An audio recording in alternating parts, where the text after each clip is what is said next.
Hello dear students, welcome back to a channel. बच्चों, हमारा आज लेक्चर 4 है measures taken to control the growth of population in India.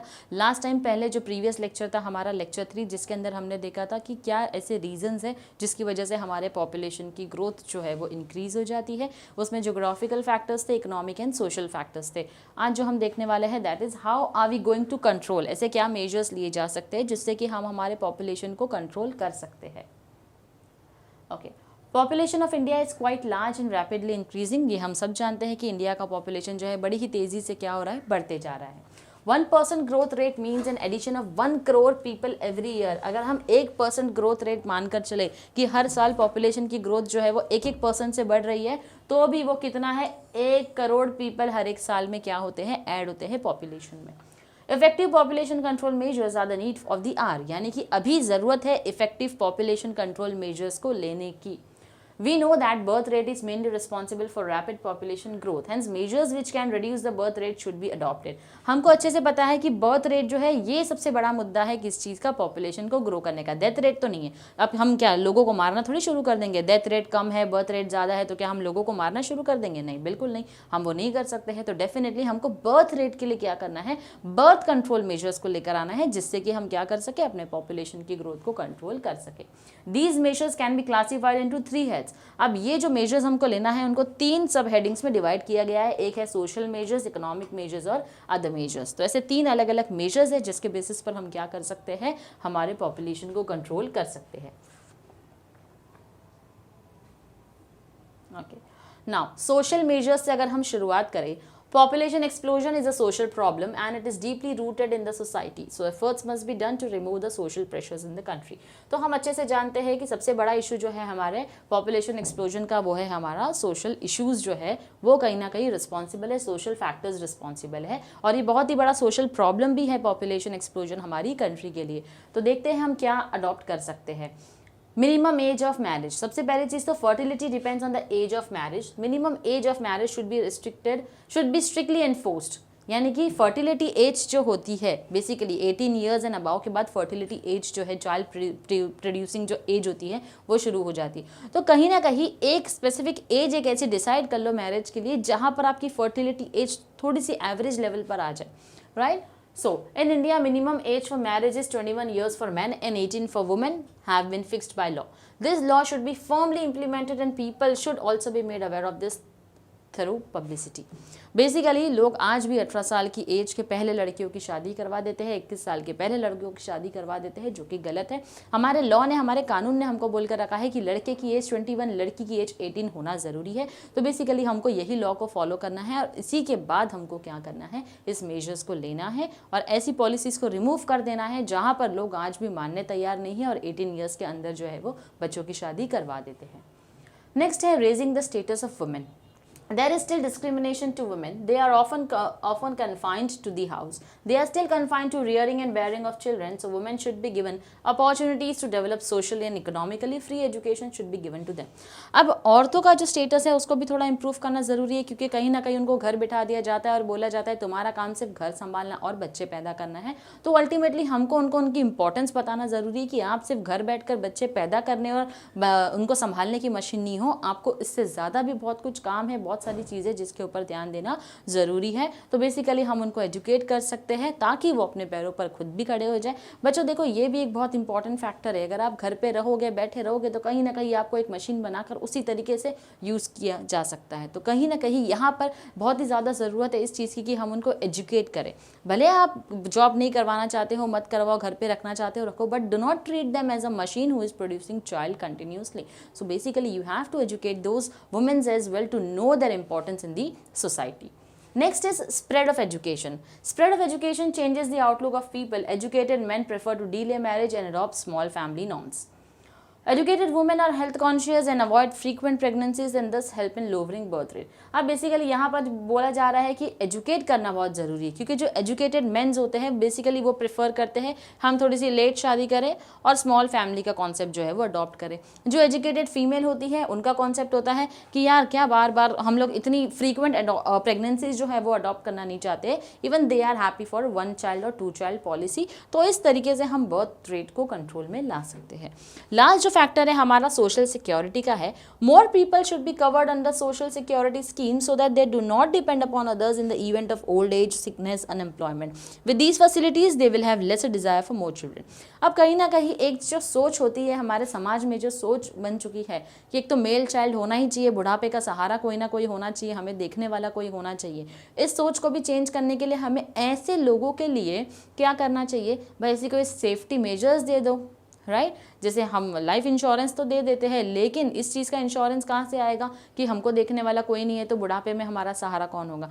तो ऐसी security कुछ तो ऐसे लोगों के पास होनी चाहिए ना, जिसके बेसिस पे चलो कल अगर बच्चा नहीं भी हो तो कम से कम हमारे पास एक सिक्योरिटी है कि over a period of time government है जो हमारा ध्यान देगी, राइट। तो कहीं ना कहीं अगर ऐसे सारे मेजर्स लिए जाते हैं तो अल्टीमेटली ऐसे लोग जो ये सोचते बुढ़ापे के सहारे के लिए बच्चे पैदा करते जाओ, तो बर्थ रेट को क्या किया जा सकता है, कंट्रोल किया जा सकता है। Next we have is economic measures. Development of agriculture and industry. If agriculture and industry are properly developed, large number of people will get employment. When their income is increased, they would improve their standard of living and adopt small family norms. अब agriculture और industry में भी development लेकर आना शुरू कर दो, जिससे कि ज़्यादा एम्प्लॉयमेंट अपॉर्चुनिटी मिलेगी, लोगों को इनकम मिलना शुरू होगी, स्टैंडर्ड ऑफ लिविंग बढ़ेगा, स्टैंडर्ड ऑफ लिविंग बढ़ेगा, अपने आप हर कोई स्मॉल फैमिली कॉन्सेप्ट को अडॉप्ट कर लेगा। नेक्स्ट आता है standard of living. Improved standard of living acts as a deterrent to large family norm. In order to maintain their higher standard of living, people prefer to have a small family. According to A.K. Das Gupta, those who earn less than rupees 100 per month have on the average a reproduction rate of 3.4 children, and those who earn more than 300 per month have a reproduction rate of 2.8 children. So basically standard of living में यहाँ पर क्या बोला जा रहा है, जब लोगों का स्टैंडर्ड ऑफ लिविंग बढ़ जाता है अल्टीमेटली स्मॉल फैमिली कॉन्सेप्ट को वो अडॉप्ट कर लेते हैं। अब यहाँ पर एक जो A.K. दास गुप्ता जी है उन्होंने बताया है कि उन्होंने जब ऑब्जर्व किया, अपनी स्टडी में देखा उन्होंने कि जिस इंसान की इनकम या डेली वेज या पर मंथ की वेज अगर हम देखें, जो 100 रुपये पर मंथ कमाने वाला इंसान है उसका रिप्रोडक्शन रेट 3.4 चिल्ड्रन है। यानी कि यहाँ पैसे तो कम है लेकिन प्रोडक्शन में किसी तरीके की कमी नहीं है। अगर हम बात करें ऐसे इंसान की जो 300 रुपया पर मंथ कमाता है, लेकिन ये देखो उसकी जो प्रोडक्शन रेट है वो क्या है, हालांकि अब ये तो ज़्यादा कमा रहा है तो ये तो ज़्यादा बच्चे पाल सकता है ना, लेकिन जो 100 रुपया पर मंथ कमा रहा है उसका प्रोडक्शन रेट ज़्यादा है, जो 300 कमा रहा है वो बेचारा कम पैदा कर रहा है, right.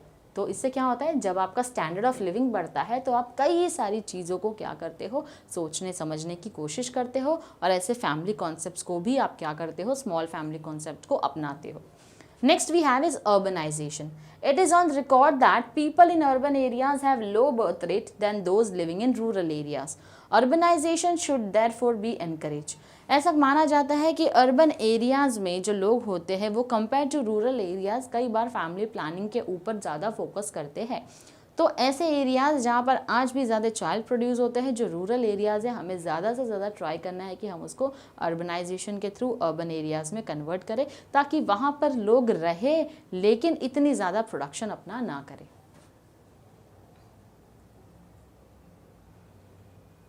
Next we have is other measures. Late marriage. As far as possible, marriage should be solemnized at the age of 30 years. This will reduce the period of reproduction among the females, bringing down the birth rate. अब यहाँ पर बोला जा रहा है late marriage करो, late शादी करो, तुम्हारी फर्टिलिटी रेट भी थोड़ी सी कम होगी, प्रोडक्शन रेट भी कम हो जाएगा, अल्टीमेटली तुम 1 या 2 बच्चों से ज़्यादा जो है वो प्रोडक्शन नहीं करोगे। तो ये एक तरीका हो सकता है हमारे पॉपुलेशन ग्रोथ को कंट्रोल में लाने का। सेकेंड होता है फैमिली प्लानिंग. फैमिली प्लानिंग के लिए हो सकते हैं उतने ज़्यादा अवेयरनेस भी क्रिएट करना है लोगों के अंदर. This method implies family by choice and not by chance. By applying preventive measures people can regulate birth rate. This method is being used extensively. Success of this method depends on the availability of cheap contraceptive devices for birth control. So basically यहाँ पर बोला जा रहा है family planning measures लिए जा सकते हैं, बर्थ कंट्रोल मेजर्स लिए जा सकते हैं, कॉन्ट्रासेप्टिव्स लिया जा सकता है, जिसके थ्रू आप फैमिली प्लानिंग को अपने कंट्रोल में ला सकते हो. Publicity, the communication media like TV, radio, newspaper are good means to propagate the benefits of planned family to the uneducated and illiterate people, especially in the rural and backward areas of the country. अब publicity की जा सकती है किस चीज़ की, इस concept की, small family concept की, जहाँ पर हम एक्सपेक्ट करते हैं कि आप हो सके उतना ज़्यादा फैमिली प्लानिंग करो, और क्यों फैमिली प्लानिंग करने का क्या फ़ायदा होगा नेशन के लिए, इस चीज़ का हम एक बेनिफिट जो है लोगों को वो समझा सकते हैं. Incentives. Government can give various types of incentives to the people to adopt birth control measures. Monetary incentives and other facilities like leave and promotion can be extended to the working class which adopts small family norms. अब government in चीज़ों पर भी incentives दे सकती है भाई, जो small family का concept मानता है तो तुमको प्रेगनेंसी के टाइम पर तुमको थोड़ी सी लीव एक्सटेंड करके मिल जाएगी, पेड लीव मिल जाएगी, गवर्नमेंट की तरफ से कोई मदद मिल जाएगी। लेकिन उनको जो स्मॉल फैमिली कॉन्सेप्ट अपनाना चाहता है, जो हर बार प्रोडक्शन रेट अपना बढ़ाता जाए और सोचे कि गवर्नमेंट उनको बेनिफिट देगी, तो ऐसा नहीं होगा। 1 और 2 चाइल्ड पॉलिसी जो फॉलो करेगा, डेफिनेटली गवर्नमेंट उनकी हेल्प करने तैयार है। Next, employment of women. Another methods to check the population is to provide employment to women. As a result, their number of teaching, medical and banking will increase rapidly. Due to job pressure and promotion, they will delay having child. अब यहाँ पर देखो कितनी अच्छी technique लगाई है।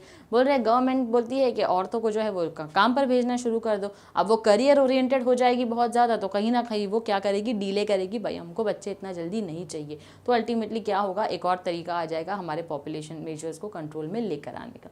तो these are some of the other measures which can be taken to control population.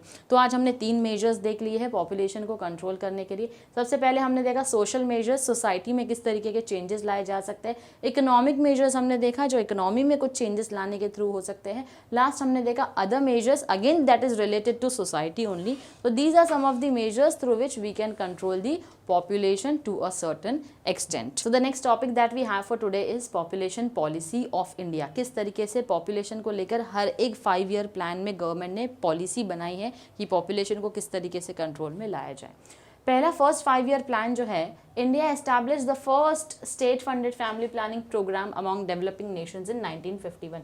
1951 में कहीं ना कहीं गवर्नमेंट ने अपना जो फर्स्ट 5 year प्लान बनाया, तब जाकर सोचा कि हमको कंट्री में बहुत सारी चीज़ों के ऊपर ध्यान देने की ज़रूरत है, उसी के साथ साथ जो है किस पर ध्यान देने की ज़रूरत है, हमको फैमिली प्लानिंग के ऊपर। This was the first of its kind among developing countries. It advocated the adoption of natural family planning methods. यानी कि यहाँ पर किसी तरीके से रोक टोक नहीं हो रही थी तुम्हारे ऊपर, लेकिन नेचुरल फैमिली प्लानिंग मेथड्स को तुम अडॉप्ट कर सकते हो। किसी तरीके के रिस्ट्रिक्शंस जो है वो फैमिली प्लानिंग के तहत तुम्हारे ऊपर नहीं आए थे। फिर आया हमारा second 5 year plan. Family planning clinics now number much more, यानी कि फैमिली प्लानिंग के लिए जो क्लिनिक्स हैं वो ओपन होने लगे, क्योंकि पॉपुलेशन बहुत ज़्यादा बढ़ने लग गया ना। तो फैमिली प्लानिंग के लिए क्लिनिक्स चालू हो गए कि क्लिनिक्स जो है वो आकर लोगों को बताया करते थे कि भाई क्यों तुमको फैमिली प्लानिंग के बारे में सोचना चाहिए, क्यों फैमिली प्लान करके चलनी चाहिए कि इतने ही बच्चे होने चाहिए, या क्यों इसका बेनिफिट क्या होता है तुमको, ये सब के लिए क्लिनिक्स ओपन हो गए। However, because these clinics were primarily located in metropolitan areas, they did not produce sufficient results. अब ये जो ओपन हुए थे, ये कहाँ हुए थे, मेट्रोपॉलिटन एरियाज यानी कि शहरों में बने हुए थे। तो कहीं ना कहीं इसने ज़्यादा रिजल्ट जो है हमारे पॉपुलेशन के लिए हमको नहीं दिखा। थर्ड जो हमारा 5 year प्लान बना, जो कि हमको कॉपर टी मेथड को है इंट्रोड्यूस किया था। बच्चों कॉपर टी मेथड जो है वो क्या होता है सॉरी, कॉपर टी मेथड एक ऐसा मेथड होता है जो कि बर्थ कंट्रोल मेजर के लिए होता है, जहाँ पर कहीं ना कहीं even if you are not planning for a family, तो still you can you can basically control the birth of the child. तो बेसिकली ये एक मेथड है, अगर आप लोगों को पढ़ना है तो डेफिनेटली आप डिटेल में जाकर गूगल पर सर्च करके पढ़ सकते हो। ये लेक्चर में ज़्यादा डिस्कशन की ज़रूरत नहीं है हमको, लेकिन क्योंकि थर्ड 5 year प्लान बना था तो उसमें इस तरीके का एक मेथड है जो कि इंट्रोड्यूस किया गया था। Family planning department was established as a separate division in this plan, और इसीलिए एक अलग से डिपार्टमेंट बनाया गया जिसको फैमिली प्लानिंग डिपार्टमेंट बनाया बोला जाता है, ताकि ये डिपार्टमेंट स्पेसिफिकली फोकस करे किस चीज़ के ऊपर कि भाई तुम क्या क्या मेजर्स ले सकते हो बर्थ कंट्रोल करने के लिए। नेक्स्ट जो आया था हमारा वो था हमारा fourth 5 year plan. The use of both traditional and contemporary birth control measures was promoted under this plan. अब इसमें क्या क्या किया गया, फोर्थ जो चौथा 5 year प्लान बना है हमारा, उसके अंदर क्या था, ट्रेडिशनल और कंटेम्प्रेरी मेजर्स दोनों लिया जा सकता है, किस तरीके से बर्थ को तुम कंट्रोल कर सकते हो। नेक्स्ट आता है हमारा fifth 5 year plan. In 1976, the National Population Policy was announced. It had the following features. अब 1976 में नेशनल पॉपुलेशन पॉलिसी को लाया गया जिसके कुछ फीचर्स है।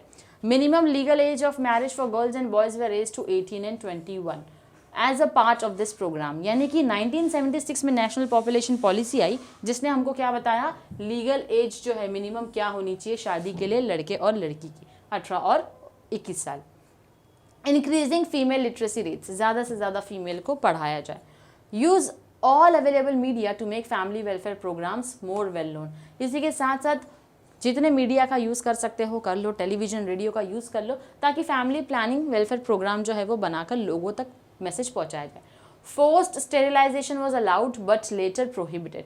पहले तो फोर्स्ड स्टेरिलाइजेशन, अगर हम इसको सीधी भाषा में समझने की कोशिश करें तो कहीं ना कहीं गवर्नमेंट ज़बरदस्ती फोर्स कर रही थी कि भाई तुम आगे बच्चे जो है वो पैदा करोगे ही नहीं, उसके लिए स्टेरिलाइजिंग प्रोसेस होता है, जिसको हम हिंदी में अगर मर्दों के लिए कहा जाए तो नसबंदी होती है, राइट। तो बेसिकली ये एक ऐसा प्रोसेस है जहाँ पर गवर्नमेंट फोर्स करती थी भाई अगर तुमको ये करना ही पड़ेगा अपने बर्थ कंट्रोल मेजर्स को लेकर आने के लिए। पहले फोर्स किया जाता था लेकिन बाद में उसको रुका दिया गया कि नहीं, हम अपनी कंट्री डेमोक्रेटिक है, फ्रीडम देती है यार, हम किसी के ऊपर ज़बरदस्ती नहीं कर सकते हैं।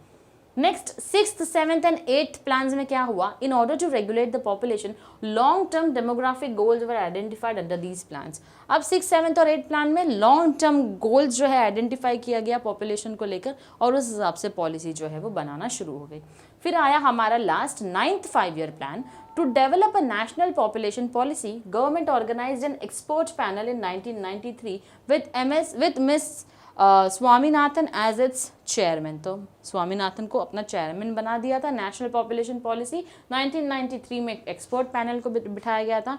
Family welfare programme was redesignated as the family planning programme in 1997। अब फैमिली प्लानिंग प्रोग्राम जो है फैमिली वेलफेयर प्रोग्राम बोला जाता था, उसको वापस से नाम चेंज कर दिया और उसको नाम दे दिया फैमिली प्लानिंग प्रोग्राम का 1997 में। तो इस तरीके से पॉपुलेशन के ऊपर पॉलिसी जो है वो हर 5 ईयर के प्लान में क्या होते गई, बदलते गई, मतलब अलग अलग मेजर्स लेकर आते गई गवर्नमेंट ताकि पॉपुलेशन को कंट्रोल किया जाए। अब ये जो पॉपुलेशन पॉलिसी आई इसका एम क्या था, नेशनल पॉपुलेशन पॉलिसी 2000 जो आई है, क्या एम है इसका? The aim of national population policy can be divided into temporary, mid-term and long-term goals. यानी 3 goals में इसको divide कर दिया गया, temporary, mid-term और long-term. A detailed description of the aims of the new population policy of India is listed below. अब इसका detail में हमको बताया गया है। टेम्पररी गोल में provision of contraceptives was listed as a temporary objective. It also involves the hiring of health care practitioners and the creation of a framework for health protection. अब temporary goal में क्या किया गया, basically contraceptives जो है उसको introduce किया गया, उसको लाया गया। कॉन्ट्रासेप्टिव्स गवर्नमेंट भी होती थी जो अपनी तरफ से दिया करती थी ताकि भाई नेक्स्ट टाइम से यू हैव दिस कॉन्ट्रासेप्टिव ताकि बर्थ कंट्रोल मेजर्स में रहे। Was listed as temporary objective. It also involves hiring of health care practitioners को बुलाया गया ताकि किसी ना किसी तरीके से एक फ्रेमवर्क बना दिया गया किसके लिए, हेल्थ प्रोटेक्शन के लिए।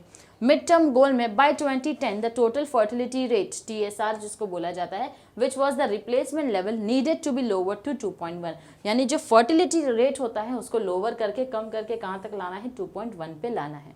Long term goal objective is to balance the population by 2045। Long term goal जो है जो 2000 में आया, यानी कि 45 साल तक उन्होंने क्या सोचा है कि अब जो है हमको क्या करना है, हमको लॉन्ग टर्म गोल है कि हमको पॉपुलेशन को बैलेंस करना है कौन से साल में, 2045 तक। Our population needs to be regulated at a level that promotes and protects economic, social and environmental growth and safety. तो population को क्या करना है, प्रमोट करना है किस चीज़ को, कि population control के साथ साथ economic, social, environment किसी तरीके से हमारी nation को harm नहीं हो रहा है। अब National Population Policy 2000 NPP reinforces the government's commitment to allowing residents to make voluntary informed decisions and give their consent when using reproductive health care services. National population policy 2000 तहत बोला गया है कि जो वॉलेंटरीली यानी कि सामने से लोग आए फैमिली प्लानिंग के कॉन्सेप्ट के लिए, सामने से अपना कंसेंट दे, सामने से अपना योगदान दे, अपना कंट्रीब्यूशन दे और अपना मतदान भी दे इस चीज़ के लिए कि हाँ भाई बर्थ कंट्रोल मेजर्स जो है वो होने चाहिए। The National Population Policy 2000 provides a national strategy for pursuing objectives and emphasizing solutions over the coming decade. इसी के साथ साथ ये जो स्ट्रैटेजी बनाई गई है ये नेशनल ओवरऑल पूरे नेशन के लिए बनाई गई है ताकि हमारा जो ऑब्जेक्टिव है वो हम अचीव कर पाए और सॉल्यूशंस यानी कि आने वाले कुछ और 10 सालों के अंदर अंदर, हर 10 सालों में चीज़ें चेंज होती है तो हर 10 साल के हिसाब से हम अपनी प्लानिंग और स्ट्रैटेजी को बनाते हुए चले। It is based on the fact that government, business and the voluntary non-government sector collaborate in order to increase engagement and exposure to a comprehensive package of reproductive and pediatric health services while simultaneously promoting issues of child survival, maternal health and contraception. अब इसी के साथ साथ government, सिर्फ government की जिम्मेदारी नहीं है, गवर्नमेंट, बिजनेस और voluntarily non government business organisations भी होने चाहिए जो सामने से, यानी तीनों को मिलकर सामने से क्या करना है, काम करना है। जहां पर अगर हम पॉपुलेशन को कंट्रोल कर रहे हैं, बर्थ कंट्रोल कर रहे हैं, इसका मतलब ये नहीं कि किसी बच्चे की जान ले ले, इसका मतलब ये नहीं कि किसी माँ की जान ले ले हम, राइट। तो हमको इनकी हेल्थ के बारे में भी सोचना है, इनको इफेक्ट ना करते हुए अपने पॉपुलेशन को क्या करना है, कंट्रोल करना है। नेशनल पॉपुलेशन पॉलिसी 2000 क्या बोलती है? Address the unmet needs for basic reproductive and child health services, supplies and infrastructure. तो बेसिकली ये जो reproductive and child health services है ये भी प्रोवाइड करो, खाना पीना जो है, न्यूट्रिशन है वो भी दो, इंफ्रास्ट्रक्चर भी पॉपुलेशन के लिए अवेलेबल करके दो। Make school education up to age 14 free, यानी 14 साल की उम्र तक एजुकेशन को फ्री और कंपलसरी कर दो। And reduce dropouts at primary and secondary school levels to below 20% for both boys and girls। और इसी के साथ साथ जो प्राइमरी सेकेंडरी स्कूल में है, 1 से लेकर 6-7 स्टैंडर्ड तक, ट्राई करो बच्चों को ड्रॉप ना लगे, बच्चे फेल ना हो, भले कितना भी बोंदू से बोंदू बच्चा हो, आगे धक्का मार के उसको लेकर जाओ। क्योंकि अगर ये बच्चे नहीं पढ़ेंगे आगे, हमने उनको निकाल दिया, अल्टीमेटली घर वाले फिर इनको क्या करेंगे, और फिर ये देख देख कर और प्रोडक्शन भी चलता रहेगा और कहीं ना कहीं इनकी भी जल्दी शादियाँ करवा देंगे।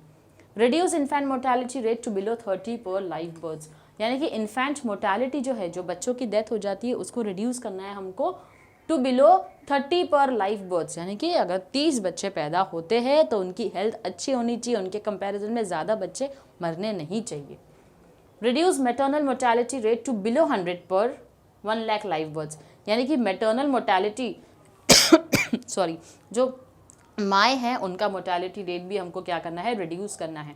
Achieve universal immunisation of children against all vaccines preventable diseases, इसी के साथ साथ यूनिवर्सली जितने बच्चे पैदा होते हैं, जिनको जितने इंजेक्शंस लगने चाहिए, टीके लगने चाहिए, वो सारे इम्यूनाइजेशन बच्चों को जो है वो हमको देने हैं, irrespective of their age, gender, whatever they are. Promote delayed marriage for girls not earlier than age 18 and preferably after 20 years of age. इसी के साथ साथ जो हो सके उतना ज़्यादा ऐसी चीज़ें प्रमोट करो जहाँ पर लड़कियों की शादी जो है वो 18 साल के अंदर नहीं होनी चाहिए, उसके बाद हो या 20 साल के बाद हो, लेकिन उसके पहले नहीं होनी चाहिए। Achieve 80% institutional deliveries and 100% deliveries by trained persons. इसी के साथ साथ हमको ये भी ध्यान में रखना है कि जो भी काम करने आ रहे हैं वो ट्रेंड लोग होने चाहिए, इंस्टीट्यूशनल के साथ साथ ट्रेंड लोग होने चाहिए जो इन चीज़ों के ऊपर फोकस कर रहे हैं। Achieve universal access to information or counseling and services for fertility regulation and contraception with a wide basket of choices। इसी के साथ साथ काउंसलर्स जो है उनको अवेलेबल करके दो, यूनिवर्सली हर जगह पर ये काउंसलर्स होने चाहिए जो कि मदद करने हमेशा बर्थ कंट्रोल मेजर्स के लिए तैयार रहे। Achieve 100% registration of births, deaths, marriages and pregnancies. So make sure कि जितने भी बर्थ होते हैं, डेथ होते हैं, प्रेगनेंसीज होती है, इनके रजिस्ट्रेशन हर साल जो है वो हो जाने चाहिए।